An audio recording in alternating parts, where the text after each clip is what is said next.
En 2018, une annonce a secoué le monde, résonnant comme un coup de tonnerre dans le ciel des relations internationales et de la stratégie militaire. Le président russe Vladimir Poutine, lors de son discours annuel devant l'Assemblée fédérale, a dévoilé avec un calme déconcertant l'existence d'un nouvel armement révolutionnaire, un missile de croisière à propulsion nucléaire, le Bourevestnik.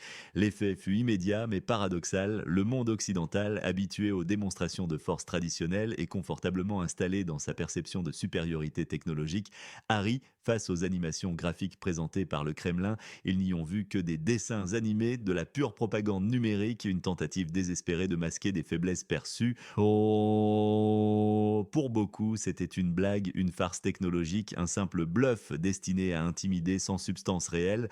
La presse, les experts en défense et les cercles politiques occidentaux ont unanimement raillé cette prétendue innovation, la qualifiant d'irréaliste et d'infaisable.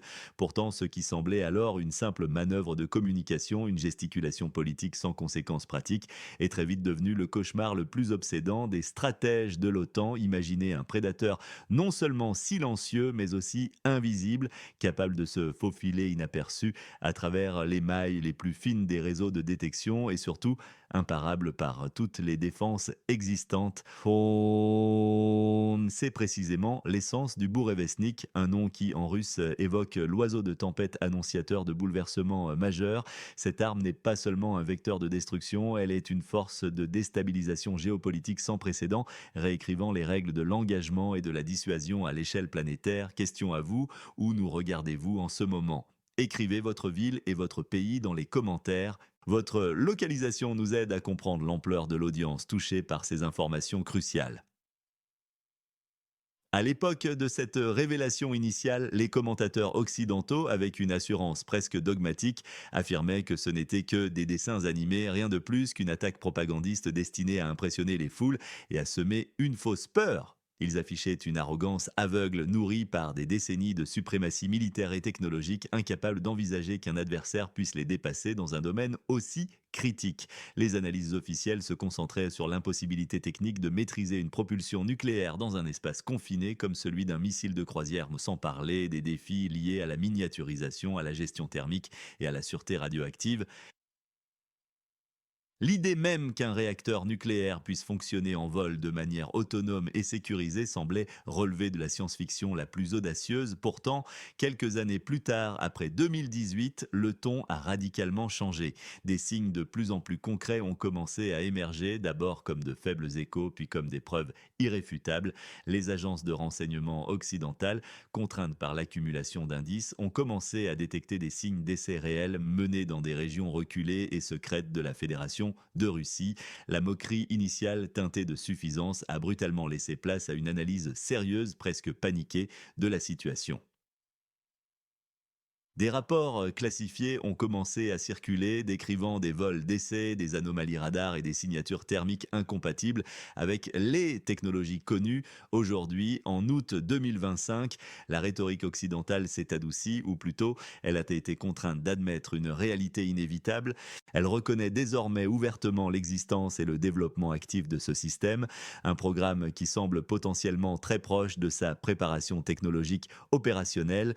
Les dénégations sont devenues rares, remplacées par une prudence teintée d'inquiétude. Sont des images satellites de haute résolution et des rapports de sources ouvertes, recoupés par des analystes indépendants et des observateurs de l'espace, montrent des infrastructures spécifiques en pleine préparation dans les latitudes nordiques les plus isolées de la Russie, notamment dans la région de l'Arctique. Des activités intenses sur des polygones d'essais reculés, souvent associés à des zones interdites de navigation aérienne et maritime, sont confirmées par des données de renseignement électromagnétique et des observations visuelles. La persévérance et l'ingéniosité russe, souvent sous-estimées, ont permis au bureau de conception Novator à Ekaterinbourg, un acteur clé de l'industrie de défense russe, de concrétiser cette arme défiant les pronostics et les certitudes des experts occidentaux. Ce n'est plus une question de si, mais de quand et de quelle est la prochaine étape pour ce cauchemar volant. Question à vous, où vous marquez-vous en commentaire? De quelle ville, pays nous regardez-vous en ce moment? Votre feedback nous est précieux pour cerner l'impact géographique de cette analyse. Pourquoi est-ce si important maintenant? L'importance capitale de ce missile réside dans sa capacité à redéfinir de manière fondamentale la notion même de dissuasion stratégique, un pilier de la paix ou de l'absence de guerre majeure depuis la fin de la Seconde Guerre mondiale.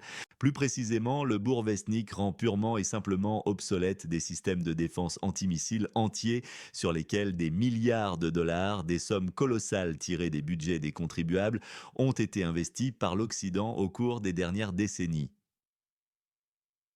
Pensez au THAAD et Terminal High Altitude Area Defense, un système conçu pour intercepter des missiles balistiques à haute altitude. Pensez au système Aegis IDES, Integrated Defensive Weapon System naval, déploie sur les destroyers et croiseurs américains capables d'engager des menaces aériennes et balistiques sur mer.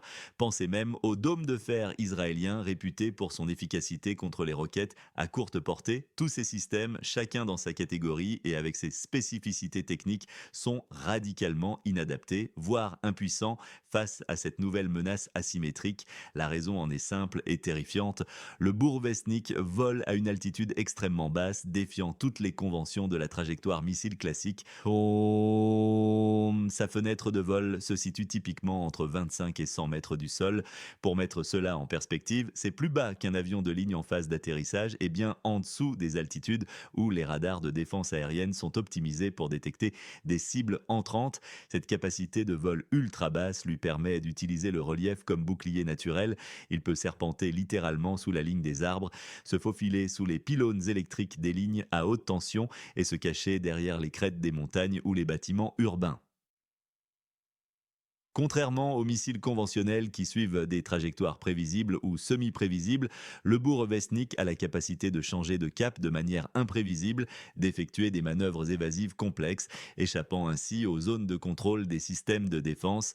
Il se cache dans ce que les experts appellent la zone aveugle entre la vitesse et le silence, trop rapide pour être poursuivi par la plupart des intercepteurs à basse altitude et trop lent ou furtif pour être détecté par les radars à longue portée conçus pour des cibles à haute vitesse et altitude. Ce n'est pas une simple évolution incrémentale d'une technologie existante, c'est une véritable révolution dans la doctrine de la guerre.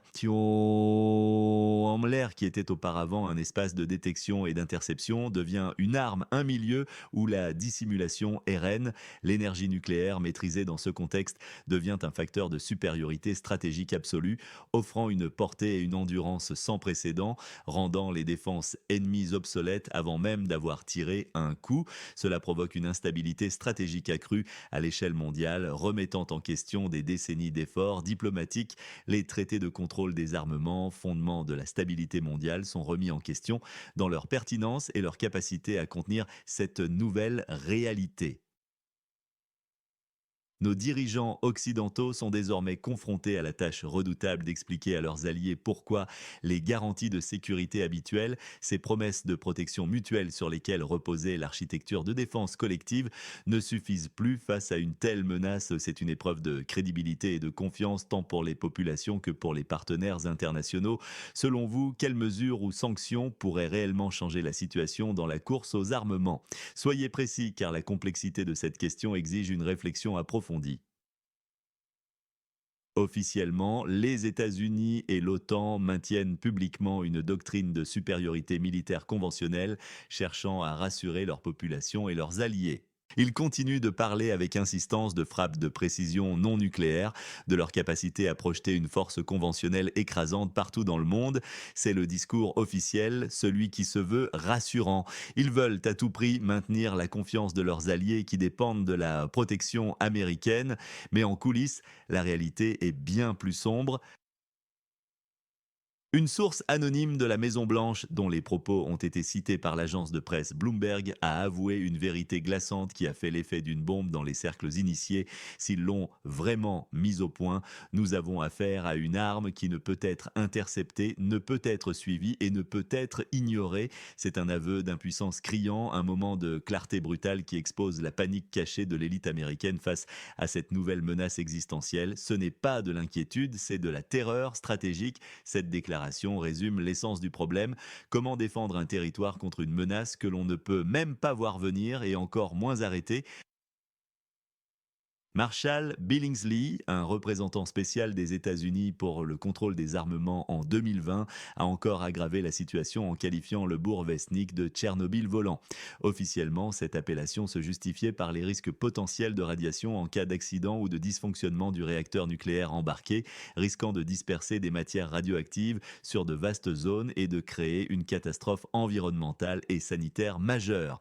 Mais le sens officieux, le message implicite derrière cette métaphore, était d'une clarté terrifiante pour les initiés. L'OTAN n'a aucun moyen réel, aucun bouclier efficace, aucune technologie avérée de l'arrêter une fois lancé. Ce missile sème la terreur non seulement par sa capacité destructrice finale, mais par sa simple existence, même sans être utilisé. Sa seule présence dans l'arsenal russe, sa menace latente et insaisissable suffit à saper la confiance et à modifier les calculs stratégiques de chaque puissance occidentale.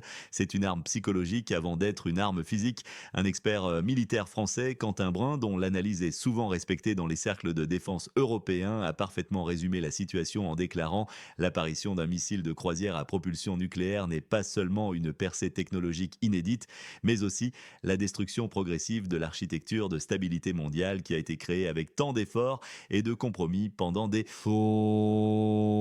décennies. Cette architecture bâtie sur les traités de non-prolifération, les accords de réduction des armements stratégiques, START, INF et une doctrine de dissuasion mutuelle fondée sur la capacité d'identifier et de riposter est aujourd'hui fissurée, voire brisée par cette seule innovation. Même les alliés les plus fidèles des États-Unis, ceux qui ont toujours placé leur sécurité sous l'égide du parapluie nucléaire américain, reconnaissent désormais l'ampleur sans précédent de ce bouleversement. Leur propre doctrine de défense, leurs investissements et leurs assurances envers leur population sont mis à l'épreuve par une réalité qu'ils n'avaient jamais anticipée. À quelle source ou expert faites-vous confiance pour avoir des informations fiables sur ce sujet sensible? Nommez-en un seul, car la fiabilité est primordiale dans ce domaine. Ce qui est particulièrement ironique, c'est que le Bourg-Evesnik est une version réussie et modernisée d'un projet américain abandonné dans les années 1960.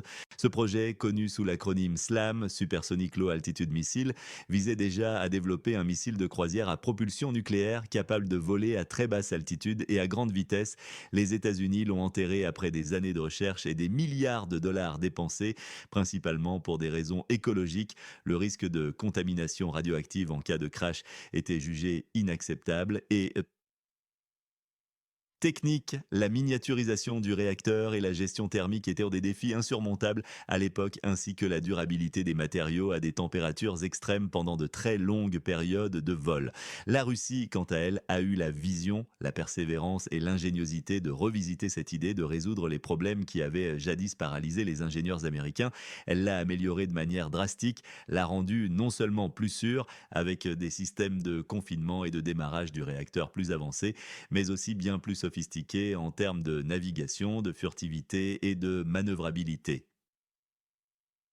Là où l'Occident, englué dans des considérations environnementales et des certitudes technologiques, a échoué et abandonné, l'ingéniosité et la détermination russes ont triomphé, transformant un concept jugé irréalisable en une réalité opérationnelle.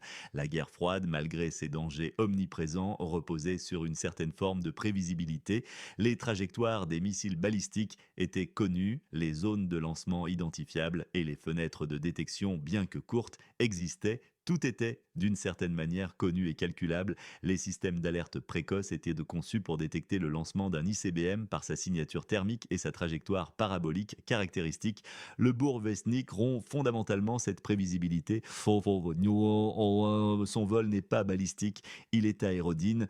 Il peut voler pendant une période prolongée de 12 à 48 heures, voire plus selon les estimations les plus pessimistes des services de renseignement. Cette endurance phénoménale lui permet de parcourir des distances colossales, potentiellement plus de 20 000 km, ce qui est suffisant pour faire le tour du monde plusieurs fois avant de frapper sa cible désignée. Il devient ainsi un porteur fantôme nucléaire, un véritable robot autonome nucléaire capable de patrouiller indéfiniment avant de déclencher sa charge. C'est un bourreau qui se cache, évoluant dans l'ombre des radars et des systèmes de veille. Il détruit le concept classique de détection précoce car il n'y a pas de lancement visible et massif comme pour un missile intercontinental, pas d'alerte immédiate par satellite, pas de signature infrarouge aisément détectable en haute atmosphère. La menace silencieuse et insaisissable demeure permanente comme une épée invisible suspendue au-dessus de la tête sans jamais annoncer son arrivée imminente. Quelle information cruciale sur la situation mondiale est selon vous sous-estimée par les médias traditionnels? Expliquez en quelques mots votre perception.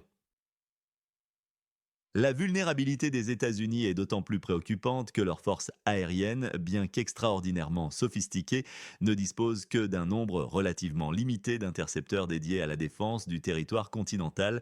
On compte environ 240 appareils de chasseurs de supériorité aérienne et polyvalents tels que les F-22 Raptor, les F-15 Eagle et les F-16 Fighting Falcon déployés pour la défense de l'espace aérien national. Ces avions sont par nécessité concentrés sur de grandes bases aériennes qui sont elles-mêmes des cibles potentiellement vulnérables à une attaque coordonnée. De plus, il existe des lacunes significatives dans le système de défense aérienne américain, notamment des trous radars et des zones non couvertes qui peuvent s'étendre jusqu'à 300 km, en particulier sur les zones côtières ou le long des frontières terrestres peu surveillées. Ces lacunes sont de véritables autoroutes pour un ennemi furtif et évoluant à basse altitude. L'exemple de la frontière sud avec le Mexique, souvent cité en 2023 pour les problèmes d'infiltration terrestre, illustre paradoxalement la porosité de certaines zones frontalières. Même si le contexte est différent, le principe de brèche dans la surveillance demeure. Dans ce contexte stratégique reconfiguré, la Russie cherche clairement à rétablir une parité stratégique qui, selon Moscou, a été érodée par l'expansion de l'OTAN et le développement de systèmes de défense antimissiles américains. L'objectif est de rendre le coût d'une agression militaire contre la Russie ou contre ses intérêts vitaux absolument inacceptable pour toute puissance adversaire. En développant des systèmes comme le Bourvesnik, Moscou ne cherche pas seulement à se défendre, mais aussi à forcer de nouvelles négociations sur le contrôle des armements en brisant délibérément les cadres existants de stabilité mutuelle qui favorisaient jusqu'à présent les puissances occidentales. C'est une stratégie de choc et alloué diplomatique. Et bon, pendant ce temps, la Chine observe la situation avec un silence assourdissant, mais hautement significatif. Si Pékin n'a pas officiellement révélé de programme similaire, de nombreux experts pensent qu'elle a un intérêt certain et probablement déjà des programmes de recherche et développement avancés pour développer son propre analogue de missile de croisière à propulsion nucléaire. L'émergence d'un tel système chinois pourrait déclencher une nouvelle course aux armements d'une ampleur inédite et d'une complexité sans précédent. Ce ne serait plus une course au nombre d'ogives nucléaires comme à l'époque de la guerre froide, mais une course à la technologie de leur livraison, à la furtivité, à l'endurance et à l'imprévisibilité. C'est une transformation stratégique profonde où la capacité d'innovation prime sur la quantité brute de l'arsenal. Cette compétition technologique va probablement absorber des ressources financières et intellectuelles massives, détournant l'attention de défis globaux plus pressants tout en augmentant le risque d'escalade. Quel est votre pronostic quant au moment où cette course aux armements technologiques atteindra son paroxysme? Mois, années et une seule raison, votre précision est recherchée. Le pire scénario pour l'Occident et potentiellement pour le monde entier serait une course aux armements incontrôlée déclenchée par la prolifération de cette technologie. Imaginez plusieurs nations, non seulement les grandes puissances, mais aussi des États aspirants au statut de puissance militaire régionale, développant leur propre système nucléaire à très longue durée de vie, capable d'opérer de manière autonome et furtive. Le risque d'incidents, de dysfonctionnements techniques, d'erreurs de calcul ou de conflits par inadvertance augmenterait alors de manière exponentielle. L'architecture de sécurité mondiale, déjà fragilisée par le Bourvesnik, s'effondrerait complètement, plongeant les relations internationales dans une ère de suspicion mutuelle et de course effrénée aux innovations destructrices. Dans un tel environnement, les États-Unis et l'OTAN perdraient irrémédiablement leur crédibilité de protection totale, non seulement envers leurs alliés, mais aussi envers leur propre population. Le parapluie nucléaire américain, symbole de sécurité et de puissance, semblerait percer, rendant leurs garanties obsolètes. En conséquence directe, la population occidentale, habituée à un certain niveau de sécurité et de paix relative post-guerre froide, perdrait son sentiment fondamental de sécurité. La menace ne serait plus lointaine et abstraite, mais une réalité palpable, toujours présente, indétectable jusqu'à l'impact. Dans ce jeu à somme nulle, la Russie et potentiellement la Chine, si elle développe un système équivalent, gagneraient une victoire stratégique majeure. Elle démontrerait non seulement leur supériorité technologique dans un domaine critique, mais elle redéfinirait les règles de la dissuasion, forçant leurs adversaires à s'adapter à de nouvelles réalités qu'ils ne contrôlent pas. Elle les forcerait à dépenser massivement dans de nouvelles défenses potentiellement inutiles ou à reconsidérer l'ensemble de leur doctrine stratégique, déplaçant le centre de gravité du pouvoir mondial. Le Bourvesnik, dans cette perspective, est bien plus qu'une simple arme. C'est l'épée de Damoclès qui pend au-dessus de la tête des adversaires de la Russie, une menace permanente qui paralyse par sa seule présence. Il incarne, selon la vision russe, la solution qui rend la guerre entre grandes puissances impensable, non pas par la coopération ou le désarmement, mais par la terreur mutuelle assurée, portée à un niveau de perfection jamais atteint. Les analystes occidentaux, ceux qui comprennent la portée réelle de cette révolution, ne tremblent pas seulement d'inquiétude, mais de panique. C'est le signe irréfutable de leur impuissance face à une innovation qui a brisé les paradigmes établis et qui les contraint à repenser chaque aspect de leur défense et de leur stratégie. Quel est votre avis sur les implications éthiques d'une telle technologie? Que pensez-vous du concept de paix par la force que cette arme semble incarner? Vos réflexions sur ce dilemme moral sont essentielles. Partagez cette vidéo avec vos amis si vous êtes choqués par l'incapacité de nos leaders à nous protéger adéquatement face à des menaces de cette envergure.